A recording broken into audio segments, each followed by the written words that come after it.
कुछ भी हो जाए और हर डॉक्टर को जिद्दी होना चाहिए। रणवीर लाल की मैं कह रहा हूं, अगर उसको हम आप लोग सब जब एक साथ होंगे तो वो रणवीर लाल को बहुत जल्दी रमुआ बना देंगे। रमुआ जी बिल्कुल निश्चित कह करके चल रहा है।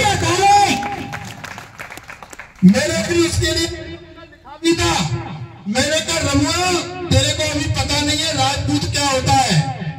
जिस दिन तू अंटे में आ जाएगा तेरे को नानी याद आ जाएगी, और नानी याद चाहे कुछ भी हो जाए।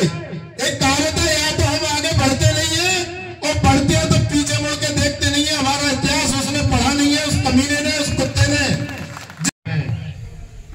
पधारे हुए समस्त बुजुर्गगण, मेरे बड़े भाइयों, छोटे भाई और बच्चों,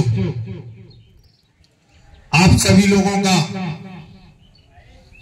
मैं तहे दिल से स्वागत करता हूं, चरण वंदन करता हूं और आशा करता हूं कि आप लोगों का प्यार मोहब्बत इसी तरह भाईचारा बढ़ता रहे। सबसे पहले मैं बता दूं, कुछ लोगों को जो मन में ऐसी आती है बात कि भाई बाड़ी में एक व्यक्ति समाज का था, राजनीति कर रहा था, तो इस व्यक्ति को आने की क्या जरूरत थी। शिवनाथ भाई बैठे हैं, इनसे मेरी एक बार फेसबुक पे हुई थी, चूंकि परिवार में बैठे हैं, बट रमजिया की तो बात करेंगे ही, लेकिन मैं भी अपने दिल की बात बताना चाहता हूं। मैं 25-30 कॉलेज चला रहा था आप लोगों के आशीर्वाद से। आपने देखा होगा, मैं तो बसेड़ी के भी लास्ट गांव का रहने वाला हूं, जहां से 82-83 में जब मैं पढ़ने आता था तो नागनपुर के मोड़ तक, बसेड़ी के मोड़ तक पैदल चल के आता था, बस भी नहीं थी, कोई जरूरत नहीं राजनीति की। लेकिन उसी बाड़ी विधानसभा के लोग, खास विधायक जी के घर के लोग, भाई जा जाके धौलपुर, ग्वालियर, भाई साहब समाज का सत्यानाश कर दिया। भाई साहब समाज को, बुजुर्गों को गाली पड़ रही है, जब पड़ रही है। इस बार पता नहीं, उनको पहले से पता था कि टिकट नहीं मिलेगी इस बार। मैं चूंकि लालसा हर किसी की होती है, होना चाहिए। आज मैं चाह रहा हूं कि मैं 20 कॉलेज चला रहा हूं, मेरा भाई 25 चलाए, कोई 30 चलाए, अच्छी बात है, कंपटीशन होना चाहिए। मैं 2-4 बार क्षेत्र में आया, लोग कहने लगे अरे मिल गई टिकट, आया है कल का। और वो ठाकुर क्या है जिस बात को आदमी को बात नहीं लगे किसी की। मैं एक जिद्दी टाइप का हूं, चाहे कुछ भी हो जाए और हर डॉक्टर को जिद्दी होना चाहिए। वो रणवीर लाल की मैं कह रहा हूं, अगर उसको आप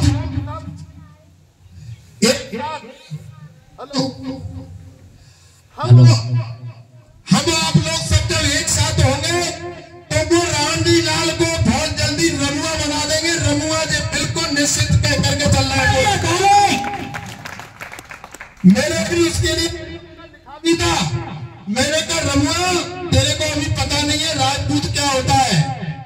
जिस दिन तू अंटे में आ जाएगा तेरे को नानी याद आ जाएगी, और नानी याद चाहे कुछ भी हो जाए।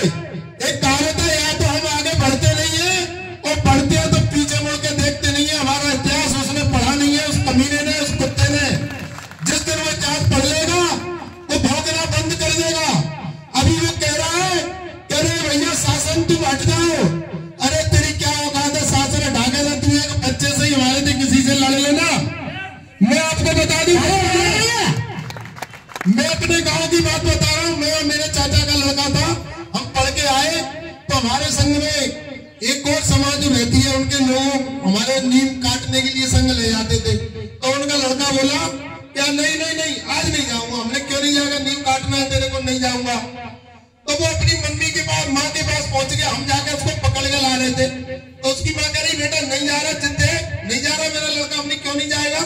अरे वो कैसे मारोगे तुम, एक साइड खून है, तुम में अलग से खून है, मारोगे तो मेरे चाचा के लड़के ने ऐसी ने उंगली काट ली और बोले एक साइड खून है, मैं लड़के से निकलवा के बता दे, पता पड़ जाएगा मेरे तेरे खून में क्या अंतर है।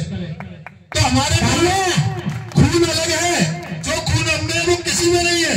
ये भाग्यशाली है हम इस वंश में पैदा हुए जो अन्य किसी भी समाज में खून नहीं है, जो एक राजपूत समाज में है। इतिहास गवाह है, राजपूतों का सिर कट गया, संख्या कम हो गई, लेकिन आज भी आपने देखा होगा गांव में भी हो, लेकिन फिर भी मेरे गांव में ये सेठ लोगों को कहते हैं कि भैया ठाकुर तो चून को गुरो है, तो हम जब चून के बोल रहे हैं तो हम तो साथ साथ खड़े हैं। ऐसे एक नहीं 1000 राम जी आ जाए, कोई फर्क नहीं पड़ने वाला है।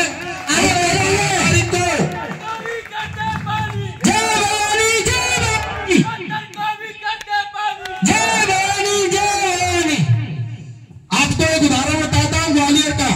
ग्वालियर में राजपूत छात्रावास की बगल में जो मराठा छात्रावास है, 3 साल पहले की बात है। क्या हुआ, राजपूत छात्रावास के लड़के उसमें से निकल रहे थे, बगल में मेहतर समाज की बारात आई थी मराठा में, तो मराठा हाउस के जो बारात वाले 4-6 लोग बाथरूम कर रहे थे राजपूत छात्रावास की साइड में, तो 3 लड़के थे तोमरों के, उन्होंने कहा भैया इधर को बाथरूम मत करो। अब बारात थी, दारू पिया थी, हम ऐसे ही करेंगे। वो तीनों लड़कों ने लगे मार मार करीब 200 बारात भगा दी।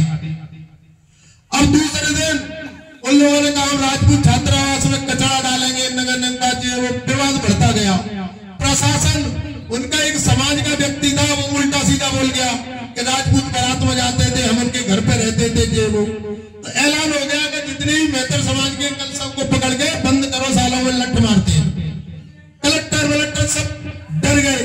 कलेक्टर ने, एसपी ने हम लोगों को बुलवाया, 20 लोग हम गए, 20 लोग बुलवाए।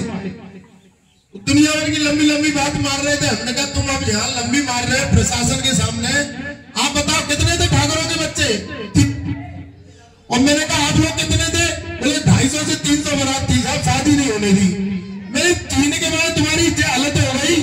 और जो 2 लाख राजपूत है ग्वालियर में, वो पीछे पड़ जाएगा तो तुम कहां जाओगे? हमने कलेक्टर साहब से कहा, हमने कहा साहब हम किसी की बच्ची को शादी, वो बच्ची हमारी है, हम राजपूत है, दुनिया की बच्ची की रक्षा करते हैं। इसकी बच्ची की शादी कल मैं अपने गार्डन से करूंगा, सम्मान से करूंगा, लेकिन इनसे बोल दो ये अपनी खाल में रहे, अपने बाल में रहे, अपनी औकात में रहे, वरना पता नहीं पड़ेगा ग्वालियर में जो समाज थी भी कि नहीं। कलेक्टर ने धन्यवाद दिया, दोनों समाज का राजीनामा करवाया। उस दिन बारात, उनकी बारात आई, हम लोगों ने 20-25 लोगों ने उनका स्वागत करा, बेटी की शादी करी, पैर हाथ पीले करे।